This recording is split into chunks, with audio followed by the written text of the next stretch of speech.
कभी ऐसा महसूस हुआ है कि दिन के आखिर में याद ही नहीं कि सुबह से क्या क्या किया? जैसे जैसे पूरा दिन एक ऑटो पायलट मोड पर निकल गया हो। सुबह उठना, चाय पीना, ऑफिस जाना, सब कुछ एक एक ढर्रे पर चलता रहता है। आज हम इसी ऑटो पायलट मोड यानी हमारी आदतों की गहराई में उतरने वाले हैं। ये एक बहुत ही आम अनुभव है और हमारे पास जो स्रोत हैं वो इसी बात की पड़ताल करते हैं कि ये आदतें जो असल में हमारा जीवन आसान बनाने के लिए होती हैं वो कब हमारी मालिक बन जाती हैं और हमें एक मशीन में बदल देती हैं, हमें पता भी नहीं चलता। बिल्कुल।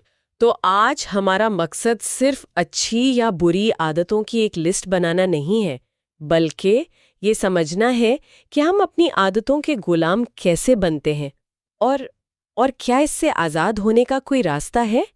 क्या हम अपनी जिंदगी की ड्राइविंग सीट पर वापस बैठ सकते हैं? चलिए इस गुत्थी को परत दर परत खोलते हैं। स्रोत की शुरुआत एक बहुत ही जाने पहचाने अनुभव से होती है, गुस्सा। मान लीजिए किसी ने कुछ कहा और हमें गुस्सा आ गया। ये एक बार हुआ, दो बार हुआ और धीरे धीरे ये हमारा स्वभाव बन गया।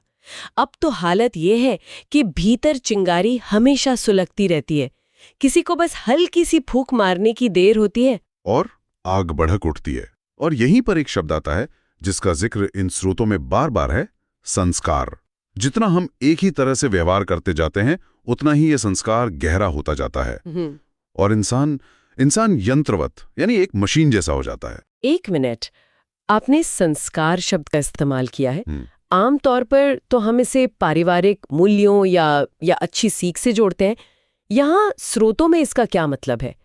क्या ये सिर्फ एक बहुत गहरी आदत है या उससे भी कुछ ज्यादा? ये बहुत अच्छा सवाल है क्योंकि सही मतलब समझना बहुत जरूरी है। यहाँ संस्कार का मतलब है हमारे मन पर बना एक गहरा खांचा, एक न्यूरोलॉजिकल पाथवे। हर बार जब हम एक ही तरह से प्रतिक्रिया देते हैं तो वो मानसिक रास्ता और भी पक्का और गहरा होता जाता है। फिर अगली बार हमारा व्यवहार बिना सोचे समझे उसी रास्ते पर अपने आप बहने लगता है। यही गुलामी की शुरुआत है। मतलब दूसरों को हमारे रिमोट कंट्रोल के बटन पता चल जाते हैं। बिल्कुल।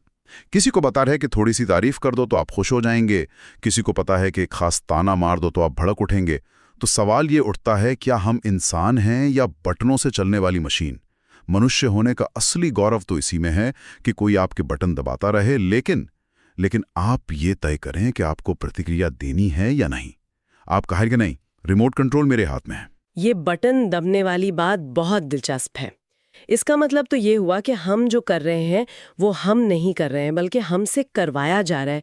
शायद यहीं पर वो फर्क आता है जिसके बारे में स्रोत बात करते हैं, कि हम खुद कुछ कर रहे हैं या सिर्फ किसी स्थिति पर प्रतिक्रिया दे रहे हैं। आपने बिल्कुल सही नब्ज पकड़ी है। क्रिया और प्रतिक्रिया, एक्शन और रिएक्शन, ये सिर्फ शब्द नहीं है, ये गुलामी और आज़ादी के बीच का फर्क है। जब कोई अपमान करता है और आपको तुरंत गुस्सा आ जाता है तो ये प्रतिक्रिया है। मतलब चाबी दूसरे के हाथ में थी, उसने घुमाई और हम नाचने लगे और आप नाचने लगे। आप मालिक नहीं हैं। और क्रिया क्या हुई फिर? क्रिया यह है कि किसी ने अपमान किया, आपने उसे सुना, समझा और फिर होशपूर्वक ये चुनाव किया कि आपको क्या करना है। हो सकता है आप शांत रहें, हो सकता है आप मुस्कुरा दें, या हो सकता है कि आप दृढ़ता से कोई जवाब दें। लेकिन जो भी होगा वो आपका अपना निर्णय होगा, किसी और के एक्शन का मैकेनिकल नतीजा नहीं। क्रिया में आप मालिक हैं। वाह! और इन दोनों का नतीजा भी तो अलग अलग होता होगा। जमीन आसमान का फर्क है। हर प्रतिक्रिया हमारे उस संस्कार के खांचे को और गहरा करती है, हमें हमारे जाल में और मजबूती से बांधती है, जबकि क्रिया हमें मुक्त करती है। स्रोतों में कहा गया है कि जो व्यक्ति अपने कर्म का मालिक है, उसके कर्म कोई गहरे संस्कार नहीं बनाते। वो कर्म करता है और उससे आजाद रहता है, जैसे पानी में कमल। यहाँ पर एक ऐसी बात कही गई है जो हमारे अब तक के पूरे भरोसे को हिला देती है। हमें हमेशा सिखाया गया है ना, कि बुरी आदतें छोड़ो और अच्छी आदतें डालो। लेकिन ये स्रोत कहते हैं कि आदत आदत होती है, चाहे अच्छी हो या बुरी, दोनों ही गुलामी है। ये बात तो हजम करना थोड़ा मुश्किल है। हाँ, ये विचार थोड़ा चौंकाने वाला है। इसके लिए एक बेहतरीन एनालॉजी दी गई है। पिंजरा चाहे लोहे का हो या सोने का है तो पिंजरा ही ना। एक कैदी को लोहे के पिंजरे में रखा गया है, दूसरे को सोने के। हो सकता है सोने के पिंजरे वाला कैदी ज्यादा खुश दिखे, लेकिन आजाद दोनों में से कोई नहीं है। एक मिनट, मैं इस बात से पूरी तरह सहमत नहीं हो पा रही हूँ। क्या सुबह उठकर व्यायाम करने की आदत और दिन में 10 सिगरेट पीने की आदत को हम एक ही तराजू में तौल सकते हैं? एक का नतीजा स्वास्थ्य है, दूसरे का बीमारी। स्रोत इस साफ साफ अंतर को कैसे नजरअंदाज कर सकते हैं? देखिए, वे परिणाम के अंतर को नजरअंदाज नहीं कर रहे हैं, वे गुलामी की प्रकृति पर ध्यान केंद्रित कर रहे हैं। स्रोत ये तर्क देते हैं कि दोनों ही मामलों में व्यक्ति की शांति और सुकून एक बाहरी क्रिया पर निर्भर हो गया है। एक व्यक्ति को सिगरेट पीने की आदत है, दूसरे को रोज सुबह मंदिर जाके माला फेरने की आदत है। दुनिया पहली आदत को बुरा कहेगी, दूसरे को अच्छा। बिल्कुल। लेकिन अब दोनों को उनकी चीज से दूर कर दीजिए। सिगरेट वाले को सिगरेट ना मिले और माला फेरने वाले को मंदिर जाने का मौका ना मिले, दोनों की हालत एक जैसी होगी। बेचैनी, छटपटाहट, तलब। सिगरेट पीने वाले से पूछो तो अक्सर वो कहता है कि अब इससे कोई आनंद नहीं मिलता, बस ना पियो तो बहुत बेचैनी होती है। यही हाल उस व्यक्ति का है। अगर उसे किसी दिन पूजा करने को ना मिले तो उसे भी वैसी बेचैनी और अपराध बोध घेर लेता है। तो स्रोत सवाल पूछते हैं, अगर किसी काम को करने से आनंद नहीं मिलता पर न करने से बेचैनी होती है तो आप मालिक हैं गुलाम। ये एक बहुत ही शक्तिशाली तर्क है। इसका मतलब है कि गुलामी का संबंध काम से नहीं, हमारी उस पे निर्भरता से है।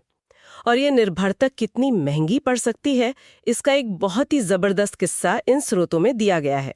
एक वकील की कहानी है। हाँ, ये कहानी इस पूरी चर्चा के सार को पकड़ लेती है। एक बहुत बड़े अंतर्राष्ट्रीय ख्याति के वकील थे, अपने क्षेत्र के दिग्गज, लेकिन उनकी एक छोटी सी आदत थी।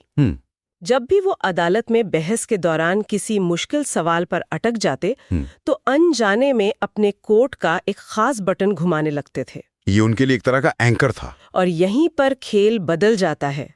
आदतें हमारी निजी दुनिया का हिस्सा होती हैं, लेकिन जब वो बाहर से दिखने लगती हैं तो वो हमारी कमजोरी बन जाती हैं। दूसरों को हमारे रिमोट कंट्रोल के बटन मिल जाते हैं। इस केस में विरोधी वकील को वो बटन मिल गया। उसने इस पैटर्न को नोटिस कर लिया। बिल्कुल। एक बहुत बड़ा मुकदमा चल रहा था जिसमें लाखों डॉलर दांव पर लगे थे। उस विरोधी वकील ने एक दिन पहले इस वकील के ड्राइवर को रिश्वत दी और चुपके से उसके कोट का वो खास बटन तोड़वा दिया। अब सोचिए, अगला दिन है, अदालत खचाखच भरी है, बहस अपने चरम पर है और एक मुश्किल पल आता है। वकील का हाथ आदत के अनुसार उस बटन को ढूंढता है और वो वहां है ही नहीं। वो खाली जगह, वो एक छोटा सा शून्य। हाँ, वो शून्य उसके दिमाग पर छा गया। स्रोतों के मुताबिक उसका दिमाग एकदम खाली हो गया, जैसे किसी ने उसकी सारी दलीलें छीन ली हों। उसे चक्कर आ गया और उसे बैठना पड़ा। वो वकील जो कभी कोई केस नहीं हारा था, अपना पहला मुकदमा हार गया। उस बटन ने उसे कभी कुछ दिया नहीं था, लेकिन उसके न होने ने उससे सब कुछ छीन लिया। एक छोटी सी आदत ने उस जैसे अनुभवी वकील को निहत्था कर दिया। ये कहानी हमें डराती है, क्योंकि ये दिखाती है कि कैसे हमारी छोटी छोटी निर्भरताएं हमारी सबसे बड़ी कमजोरियां बन सकती हैं। हम अपनी ताकत बाहर की चीजों में रख देते हैं, एक बटन में, एक कप चाय में या किसी व्यक्ति की तारीफ में, और जैसे ही वो चीज हटती है हम ढह जाते। ये वाकई एक डरावनी कहानी है। तो अगर हर आदत, चाहे वो सोने के पिंजरे जैसी अच्छी ही क्यों ना हो, एक गुलामी है, तो इसका मतलब तो ये हुआ कि हमें अपनी सारी आदतें छोड़ देनी चाहिए। लेकिन ऐसा कैसे हो सकता है? बिना आदतों के तो हमारा जीवन ही रुक जाएगा। रोज सुबह उठकर ये सोचना पड़े कि ब्रश कैसे पकड़ना है या गाड़ी चलाने के लिए हर बार गियर कैसे बदलना है, ये याद करना पड़े, तब तो हो गया काम। नहीं, बिल्कुल नहीं। और स्रोत इस बात को बहुत साफ करते हैं।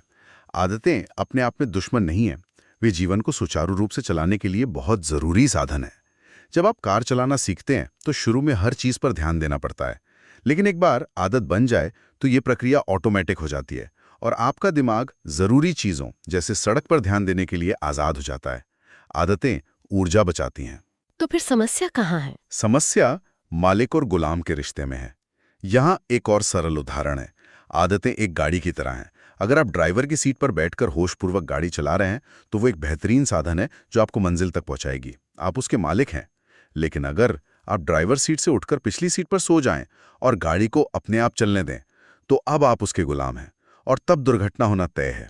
असली साधना अपनी मालकियत को, अपनी जागरूकता को बचाए रखने में है। ठीक है, तो अब हम मुद्दे की जड़ तक पहुंच रहे हैं।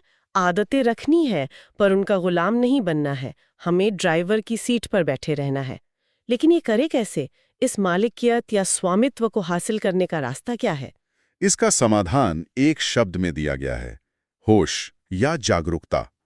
स्रोतों में एक ज्ञानी पुरुष का हवाला देते हुए कहा गया है कि हर काम होशपूर्वक करो। चलो, तो इस बोध के साथ कि तुम चल रहे हो, खाओ तो स्वाद के पूरे बोध के साथ। लेकिन ये सुनने में थोड़ा अव्यावहारिक लगता है। क्या इसका मतलब है कि मैं हर पल ये सोचती रहूं कि अब मैं चल रही हूं, अब मैं पानी पी रही हूं? ये तो बहुत थकाने वाला काम होगा। ये एक आम गलतफहमी है। होश का मतलब हर क्रिया के बारे में सोचना नहीं है, बल्कि अपनी चेतना को जगाए रखना है। यह एक पृष्ठभूमि में जलते हुए दिए की तरह है। आदतें अपना काम करती रहेंगी, शरीर ऑटो पायलट पर चलता रहेगा, लेकिन भीतर एक साक्षी भाव, एक जागरूकता बनी रहेगी कि मैं ये कर रहा हूं। जैसे जब कोई हाथ धो रहा है तो सिर्फ पानी को बहने ना दे, बल्कि उस पानी के स्पर्श को, उसकी ठंडक या गर्माहट को महसूस करे। ये होश का एक छोटा सा अभ्यास है। मतलब आदत के पीछे एक जागरूकता की धारा चलती रहे। बिल्कुल। जब आप इस होश को साधते हैं तो आदतें आपकी सेवक बन जाती हैं, मालिक नहीं। आप उनका उपयोग करते हैं, वे आपका उपयोग नहीं करती।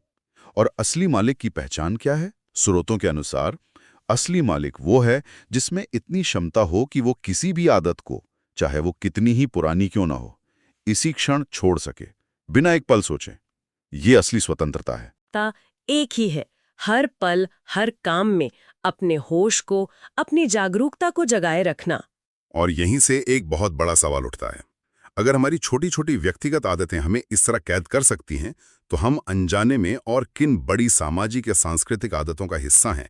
क्या चीज़ों को खरीदने की आदत, या हर मुद्दे पर तुरंत ऑनलाइन अपनी राय देने की आदत, या हमेशा व्यस्त दिखने की आदत? क्या ये भी हमारे समय के पिंजरे हैं? इन पर जागरूकता लाने का क्या अर्थ होगा? यह एक बहुत ही विचार करने लायक सवाल है। इस गहन विश्लेषण के लिए आपका बहुत बहुत धन्यवाद। ऐसी ही और दिलचस्प चर्चाओं के लिए हमारे YouTube चैनल जीवन का रहस्य बाय दीपक को सब्सक्राइब करें। धन्यवाद श्रोताओं, आप सुन रहे थे जीवन का रहस्य। अगली बार फिर मिलेंगे एक नए आध्यात्मिक विषय के साथ। तब तक के लिए आत्मा के साथ जुड़े रहिए और जीवन के रहस्यों को समझते रहिए।